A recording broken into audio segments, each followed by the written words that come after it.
नमस्कार सर्वांना, श्री स्वामी समर्थ. कसे आहात सर्व? मस्त आहात ना? तर आज आहे आपला मस्त छान असा गुरुवार आणि छान अशी पूजा झाली माझी. तर पूजा करता करता मला 10-10:30 वाजतातच, कारण की घरचे टिफिन वगैरे असतात आपल्याला.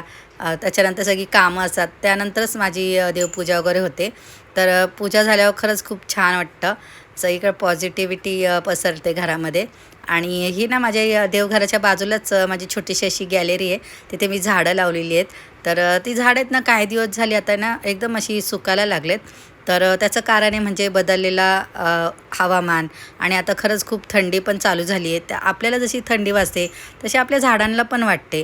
त्यामुळे आपण जसं आजारी पडल्या औषध वगैरे घेतो, तसं त्यांना पण औषध म्हणून खत वगैरे हे घालावंच लागतं. आता झाडं काय आपल्याला सांगणार नाही, पण आपल्याला समजतं जेव्हा झाडं सुकतात, कोमेजतात, तेव्हा त्याच्यावरूनच समजून जायचं की झाडांना आता खतांची गरज आहे. त्यामुळे तुम्ही खत घाला 15-15 दिवसांनी किंवा 20 दिवसांनी, तरी तुम्ही खत घालत जा. आणि हे ना मी शेणखत आणि गांडूळ खत आहे ना गेल्या वेळेस घेतलेलं, मागवलेलं, ते मला त्याच्यात आहे ना मी ते दोन्ही खत मिक्स करून एकत्रच ठेवलेलं, कारण की थोडंच राहिलेलं म्हणून मी एकत्र केलं. आणि ते बघा मस्त असं मिक्स करते दोन्ही पण खतं. आणि त्याच्यामध्ये ना दुसरे एक खत आहे, ते म्हणजे हरियाली. मला ते खत ना हे खूप आवडतं. मी जिथून आपण नर्सरी असते ना, झाडं वगैरे भेटतात तिथे, त्यांच्याकडनं घेतलेलं आहे. आणि कारण की त्यांची झाडं बघा किती हिरवीगार असतात, त्यामुळे मी नेहमी तेच खत घेते त्यांच्याकडनं. बाकीचे काही घेत नाही, त्यांच्याकडे असतात पुष्कळ खतं वगैरे, पण मी नाही घेत त्यांच्याकडनं. पण मला हे हरियाली खत खूप आवडलेलं, कारण की ना पूर्वी माझी झाडं खूप मरायची. माझे ते सूर्यकिरणं यायचीच नाही झाडांपर्यंत, आणि अजून पण येत नाही. त्यामुळे ना मी हे खत वापरलं. त्याला सांगितलं असं असा प्रॉब्लेम आहे माझ्या इथे, सूर्यकिरणं येत नाही. तर तो बोलला की ना हे घेऊन जा तुम्ही खत, त्याने खूप फायदा होईल. आणि खरंच झाडं माझी खूप छान होत आहेत, आता हिरवीगार राहत आहेत. जरी ती जास्त वाढली नाहीत ना, तरी पण हिरवीगार राहतात. आणि माझ्या इथे फुलांची झाडं येतच नाही, कारण की सूर्यकिरणच नाही. ज्याच्याकडे खरंच सूर्यकिरण आहे आणि फुलं वगैरे येतात झाडांना, तर त्यांनी हे खत नक्की वापरा. जर तुम्ही वापरलं ना, मस्त फुलं वगैरे येतील खरंच.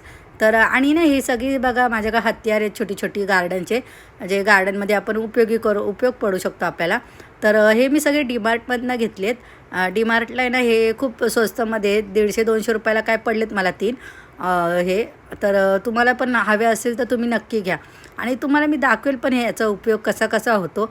कसं असतं खतामध्ये वगैरे ना, डायरेक्ट तुम्ही हात घालू नाही शकत. तर त्यामुळे बघा तुम्ही डायरेक्ट खतामध्ये हात घातला ना, तर हात धुतल्यानंतर एकदम वेगळंच हात होतात. तर सुकल्यासारखे होतात एकदम. त्यामुळे तुम्ही ना कधीच डायरेक्ट हात घालायचा नाही खतामध्ये वगैरे. मातीमध्ये पण नाही घालायचं, मातीमध्ये पण आपण खत घातलेलं असतं त्या. तर त्यामुळे तुम्ही हे नक्की वापरा, खरंच खूप उपयोगी हे पडेल तुम्हाला. आणि मी तुम्हाला दाखवते आता हे कसं वापरायचं ते. तर बघा माती बघा किती सुकली आहे माझी ही, कारण की ना काल मी पाणी नाही घातलेलं झाडांना. मला आहे ना खत वगैरे घालायची होती. तर हे बघा आहे ना, यांनी बघा किती छान मोकळी माती होते. पहिली ना मी आपला जो पलिता असतो ना त्याने ना पाचच्या दांड्याने ही माती मोकळी करायची, कारण की काठीने वगैरे करायला गेलं ना काठी तुटायची. जसं हे मला भेटलं आहे ना, तर याचा खूप छान उपयोग होतो मला. आणि खत घालताना ना नेहमी लक्षात ठेवायचं, मुळाजवळ कधीच खत घालायचं नाही, किंवा माती कोरल्याशिवाय पण खत घालायचं नाही. नेहमी माती मोकळी करायची आणि त्याच्या साईडला आहे ना खत घालत जायचं. एकदम मुळाजवळ घालायचं नाही, कारण की ना त्याने काय होतं, मुळं एकदम नाजूक असतात झाडांची, आणि त्यांना डायरेक्ट असं खत भेटलं ना तर ते मरून जातात.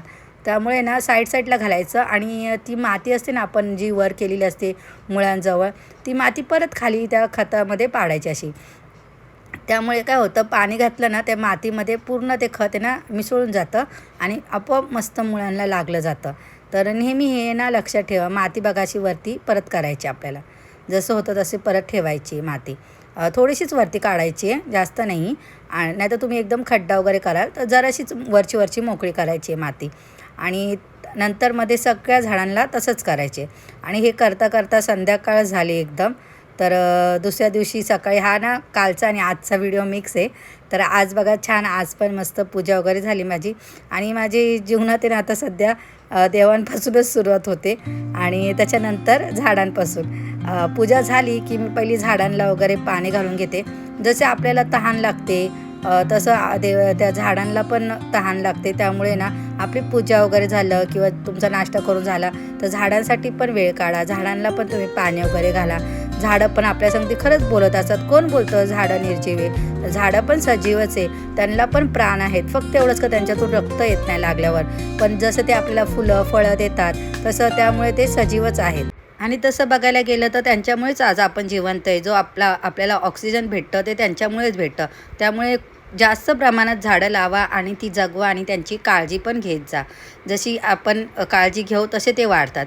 आणि नंतर मी आज सुरुवात केली आहे, म्हणजे आज नाही 2026पासून मी ठरवले की थोडी तब्येत बारीक करायची आहे मला. कारण की मध्ये ना मी म्हणजे प्रेग्नेन्सीसाठी खूप औषधं गोळ्या घेतल्या, पण त्यामुळे ना माझं शरीर म्हणजे त्या गोळ्यांनी वगैरे खूप त्रास झाला मला आणि खूप अशी फुगत गेल्यासारखं वाटायला लागलं मला माझं शरीर. त्यामुळे मी आता थोडं बारीक व्हायचं ठरवलं आहे. ग्रीन टीने काही बारीक होत नाही, पण आहे ना आपल्याला ते मदत करतं. जर तुम्ही ग्रीन टी घेतली वेळेवर आणि थोडं एक्सरसाइज केलं तर नक्की तुम्हाला बारीक होण्यासाठी ती मदत करते. तर आणि ही ग्रीन टी प्यायला ना पहिली खूप वेगळीच टेस्ट म्हणजे चव लागते त्याची, पण नंतर सवय येते. आता मला 2-3 दिवस झाले पिते आहे, पण आता मला ते थोडी आवडायला पण लागली आहे. कारण की याच्यात गोडपणा नसतो ना, म्हणून ते तसं वाटतं तुम्हाला. आणि ग्रीन टी ही ना कॅमेलिया सायनेसिस या नावाच्या वनस्पतीच्या पानांपासून बनवतात. तर बघा, सगळीकडे वनस्पती म्हणजे वनस्पतीचे किती फायदे आहेत आपल्याला. औषधं पण आपण त्यांच्यापासूनच बनवत असतो. त्यामुळे खरंच वनस्पतींची ना झाडाझुडपांची आपण काळजी घ्यायलाच पाहिजे. तर मी ना हे पहिल्यांदा जेव्हा 2-3 दिवसापूर्वी ओपन केलं तर ना हा पाऊच डब्यामधून, तेव्हा ना मला तो वेगळ्या प्रकारचाच दिसला. सुगंध तर त्याचा वेगळाच आला एकदम. कारण की आपण कधी ते खाल्लेलं नसतं काय नाही. तर हे ना मला एकदम असं तंबाखूसारखं दिसलं. जसे माझे पप्पा तंबाखू खायचे ना माझे वडील, तसंच दिसलं बघा हा पाला नुसता तसंच दिसतो आहे हा. आणि तो आहे ना जास्त ना पाण्यामध्ये म्हणजे उकळत नाही ठेवायचा आहे. एकदा पाणी उकळलं की गॅस बंद करायचा आहे आणि मग त्या उकळत्या पाण्यात ते टाकायचं आहे. जर तुम्हाला ती चव आवडली नाही ना त्याची, तर तुम्ही त्याच्यामध्ये थोडं आलं किसून टाका किंवा तुम्ही त्याच्यात लिंबू पिळून पण तुम्ही पिऊ शकता हे. तर मला त्याची एवढी गरज नाही पडली. मी जेव्हा पहिल्यांदा बनवलेलं तेव्हा 1-2 दिवस त्याच्यात लिंबू टाकलेला. पण आज ना मी तसंच पिणार आहे हे. दुपारी पण काल मी तसंच पियालेली. तर काय एवढं वाटलं नाही वेगळं. नंतर सवय होते आणि खरंच हे आपल्या शरीरासाठी खूप छान आहे. तर तुम्ही पण नक्की पीत जा. आणि असं काय नाही, वजन कमी करण्यासाठी ज्याला डायबिटीज वगैरे आहे ते लोकं पण पिऊ शकतात. आणि हे पिल्यानंतर आहे ना कर्करोग वगैरे मधुमेह असतात हे आजार होत नाही आपल्याला. त्यामुळे खरंच खूप छान आहे हे आपल्या आरोग्यासाठी. तर तुम्हा सर्वांना आजचा माझा व्हिडिओ कसा वाटला? जर आवडला असेल तर माझ्या व्हिडिओला प्लीज लाईक करा, शेअर करा, सबस्क्राईब करा. पुन्हा भेटूया पुढच्या व्हिडिओमध्ये. तोपर्यंत सर्वांना बाय.